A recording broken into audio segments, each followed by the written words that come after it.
With our camera working like Genshin Impact camera, we can finally use it to rotate our character and move it towards the right direction. Because we'll need to know our camera rotation to do that, we'll need a reference to our camera. So open up the player script. In here, create a new public property of type transform, which shall name main camera transform.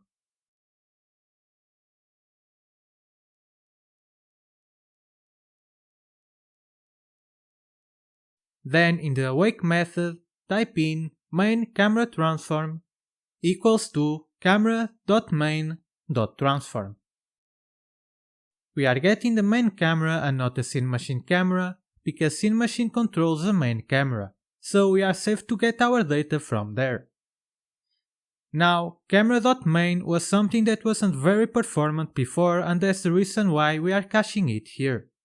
This is because it used to search for all objects with tags and add it to a temporary list, which will then be searched again for an object with the camera component enabled. However, seems like in Unity 2020.2 that was optimized, and now it stores a dedicated list of objects with the main camera tag instead, and then searches on that list only. And as it says there, they found a new way of doing things to be way more performant. However, we'll still cache it ourselves, not only because we are also getting the transform, but also caching it means we can assign any value to this variable whenever we want, and it's changed everywhere, and likely makes the code a bit cleaner and organized. With that done, let's head back to our movement state. We'll be adding our player rotation here. Just under our move method declaration, create another one by typing in private float rotate.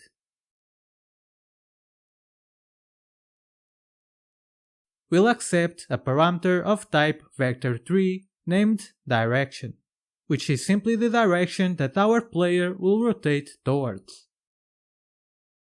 Before we start coding it though, let's first take a look at how it works in Genshin Impact. Let's start by pressing W. As one might expect, this will move the player forwards. However, the moment we rotate the camera around, the player will start rotating with it and move forwards towards where the camera is looking at. If we instead start pressing S to move backwards, it will keep on doing the same but towards the opposite direction. The same happens when we move sideways. What's happening here is that our player is moving towards the sum of our input direction plus the rotation of the camera. So if we press W and move the camera 45 degrees, we want to go 0 degrees from our forward direction plus 45 degrees from our camera. If we instead press S, we want to go 180 degrees from our backwards direction plus 40 degrees from our camera. We'll understand more in a bit on why W and S are 0 and 180 degrees. Let's then start by getting that sum. The first thing we'll need will be our movement input angle, or its direction angle. We can get that through a math method named a tan2. A tan2 receives two parameters, the y and x of a coordinate in that order. Let's say we were moving forward, which translates to the coordinate of 0, 1. Remember that our y-axis here is the equivalent of the 3D z-axis. If we pass in 1, 0 to the tan2 method, it will be the same as having the 0, 1 coordinate. The angle this returns is 90 degrees, which should be correct. However, Unity forward axis is the z-axis. Contrary to the normal degree circle, it increments its angles clockwise, starting at the top. This means that our 0, 1 coordinate should have been 0 degrees instead of 90 degrees, as 90 degrees in Unity will be towards the right and not forwards. We can actually make it so that tan2 returns relative to the z-axis by simply swapping the order of the parameter values. If we now pass in 0, 1 to our tan2 method instead, which is the same order as the forward coordinate, the coordinate will now become 1, 0. If we take a look at the degree circle now, that coordinate is at 0 degrees, which is exactly what we need. Now I don't completely understand the reason why this happens, but I guess it's just how math works. It's like we are saying, give us the angle relative to the Z axis instead, or relative to the second parameter axis. Let's also take a look at a few other coordinates. 0, -1 for backwards, -1, 0 for left, -0.7, 0.7 for left forward. With that in mind, let's get that angle by typing in float direction angle mathf.atan2 direction.x direction.z. This method, however, returns the value in radians. To transform it into degrees, we just need to multiply it by a certain value, which is by mathf.rad2deg. This works because we know that 1 radian is the equivalent of an amount of degrees. That amount is stored in the mathf rad2deg variable, so by multiplying it with the amount of radians, we get the angle in degrees. We however have yet another problem. Atan2 can return negative values, as it ranges from -180 to 180. If I remember correctly, there were some problems with rotations that I needed to make sure that negative angles were converted into positive angles. I believe it was because a rotation wouldn't always follow the shortest path to a certain angle, so it could rotate wrongly. Thankfully, it's quite easy to turn negative angles into positive angles. To do that, simply type in if direction angle lesser than 0f, then we sum to the direction angle 360 degrees. This means that -90 will equal to 270, -180 will equal to 180, etc. With that, we have our input direction angle and simply need to add our camera angle to it. Now, if any of you is wondering why do we need to add our camera angle if we already have the input direction in degrees, that's because the movement input is always the same regardless of where the player is looking at. That's of course because that's how it is defined in the input actions. W is always up, S is always down, etc. Not only that, but no matter how much the player rotates, 90 degrees in Unity is always to the same direction, which is right, as it is in world space. That means that if we tell our player to go 90 degrees, it will always go to the right in world space and not to the right relative to where the player is facing. And that's when our camera angle comes in. Let's say we move 90 degrees, or to the right by pressing D. Then we also move our camera 90 degrees to the right. Currently, our player will keep on moving towards the same direction as it's going to the world space 90 degrees direction. However, let's also add the 90 degrees of our camera to make a total of 180 degrees. Our player will now move 90 degrees to the right of the camera, which is considered down or backwards in world space, the equivalent of 180 degrees, which is exactly what we want. So to add our camera angle, simply type in direction angle plus equals state machine dot player dot main camera transform dot Euler angles dot y. Note that we need to use Euler angles and not rotation, as rotation returns a quaternion. The y-axis of a camera is the horizontal rotation. Of course, when adding the camera angle to our direction angle, it will be possible to go over 360 degrees. To fix that problem, we simply check if direction angle is greater than 360f. If that's the case, we subtract to the direction angle 360 degrees. So, 600 degrees will lead to 240 degrees, or 380 degrees will lead to 20 degrees. With that done, we have our final direction angle. We can now return it by typing in return direction angle. To keep things organized, let's do two things. Select the first if statement and assignment and extract it to a new method named getDirectionAngle. Then select the second if statement and assignment and extract it to a new method named addCameraRotationToAngle. I'll rename the last method parameter to bAngle. We now have the direction angle we want to rotate our player towards. But if we take a look at Genshin Impact, whenever the player rotates, either by pressing one of the movement keys or by rotating the camera, it takes some time to get to the target rotation. You might not notice it too much when pressing the movement keys because that reach time is quite low, but you can see that it isn't null as it isn't snappy. If you do rotate the camera, then you can see that the player is a bit delayed on its rotation. We'll be smoothing our player rotation much like they do, using a method named smoothDampAngle.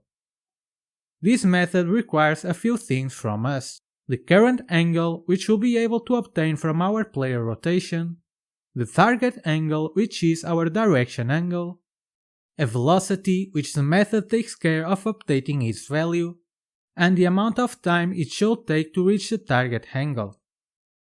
We'll create one variable for each of these, including for our direction angle, as we'll need it somewhere else further into this series. So above, create a few new variables: protected, vector3, current target rotation. Protected, vector3, time to reach target rotation. Protected, vector3, damped target rotation, current velocity. And protected, vector3, damped target rotation, past time. We are creating vector trees because in our gliding system we'll need a value for the x and the z axis, so we might as well just make it a vector tree right away.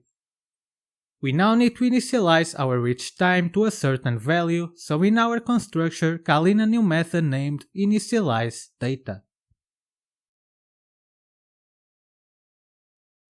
Inside we'll type in time to reach target rotation.y equals to 0.14f. We'll later on understand how I got to this value, but just know that it is the time it takes for the rotation to happen in Genshin. When that's done, back to our rotate method, we'll call in a new method named rotate towards target rotation.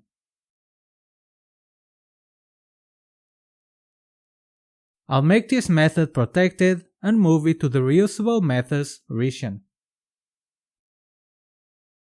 We'll start by getting the current angle by typing in float current y angle equals to stateMachine.player.rigidBody.rotation.EulerAngles.y. We can now start smoothing our player rotation, but only if we aren't already at our target rotation. So type in if current y angle equals to current target rotation.y. If that's the case, we return. Otherwise, we'll smooth our angle by typing in float smooth y angle equals to mathf.smoothDampAngle. When that's done, pass in current y angle and current target rotation.y. Then we'll need to pass in the velocity variable, but with the ref keyword, as Unity automatically updates and uses this variable as it wishes inside of the method. So pass in ref damped target rotation current velocity.y. For the amount of time it should take to reach the target rotation, we'll pass in time to reach target rotation.y minus damped target rotation past time.y. If we were to pass in time to reach target rotation alone here, it would always take 0.14 seconds for each smooth method call, instead of 0.14 seconds for the whole rotation. Of course, we need to increment something to the pass time variable, as otherwise it will keep on being 0. So type in dumped target rotation pass time .y plus equals time.delta time. Note that because this method is being called in the fixed update method, Unity will automatically return fixed delta time when we use the delta time variable. We now have our smoothed value, so we can rotate our player with it. To do that, we'll create a new quaternion which I'll name target rotation. Then we'll set it to be quaternion.Euler, which accepts Euler angles and transforms them into a quaternion, and pass in 0f for the x, smooth y angle for the y, and 0f for the z. When that's done, we'll set the player rotation by typing in statemachine.player.rigidbody.moveRotation and pass in target rotation. That takes care of rotating our player. However, we need to remember that the moment our direction angle changes to something else, we need to reset the pass time and also set the target rotation to our new angle, as we are not yet doing that. So back in our rotate method, between the last two methods, type in if direction angle is different than current target rotation.y. We'll call in a new method named update target rotation data, with direction angle as an argument. I'll update the name of the parameter to be target angle instead. In here, we'll set the current target rotation.y to be the target angle. Then we'll reset the pass time by typing in dumped target rotation pass time .y equals to 0f. We don't really need to reset anything else. We don't need to reset our velocity either, as the smooth dump angle method automatically takes care of that for us.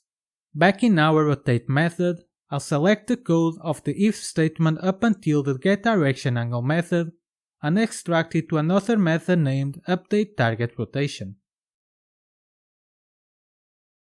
Then I'll make it protected and add it to the reusable methods region.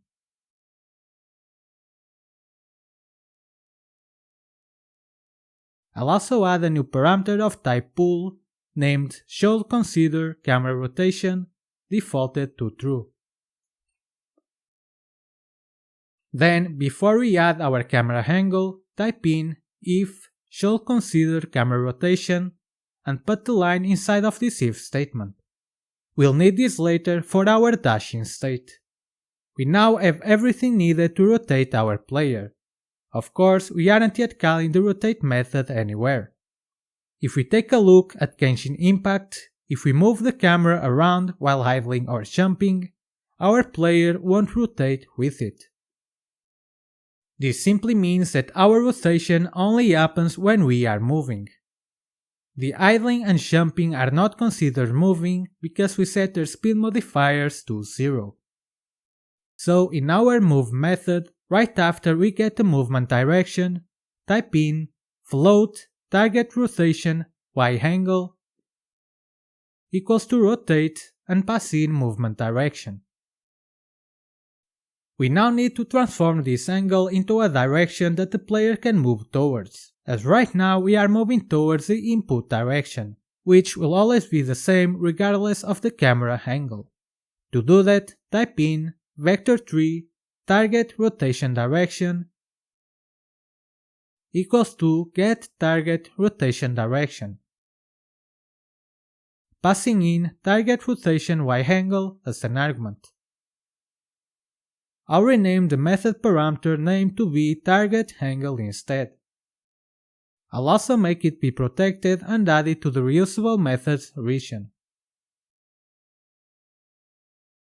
In here, we'll return quaternion.Euler, 0f, target angle, and 0f multiplied by vector3.forward. Now, if I'm being completely honest, I'm not too sure what actually happens here. If I understood something, it's that we have a point which is our forward direction.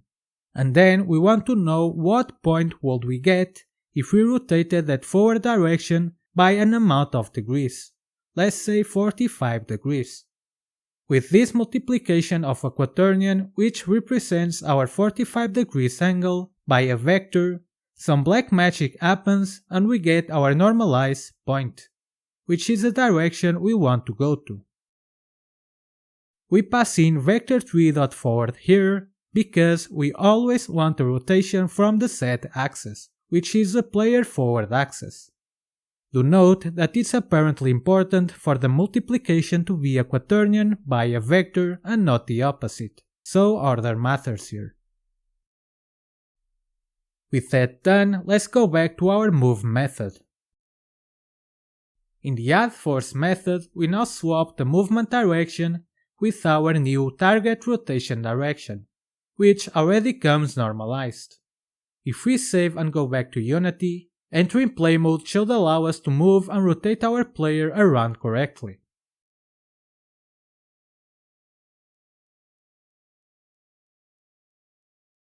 We even get a thumbs up from our shadow.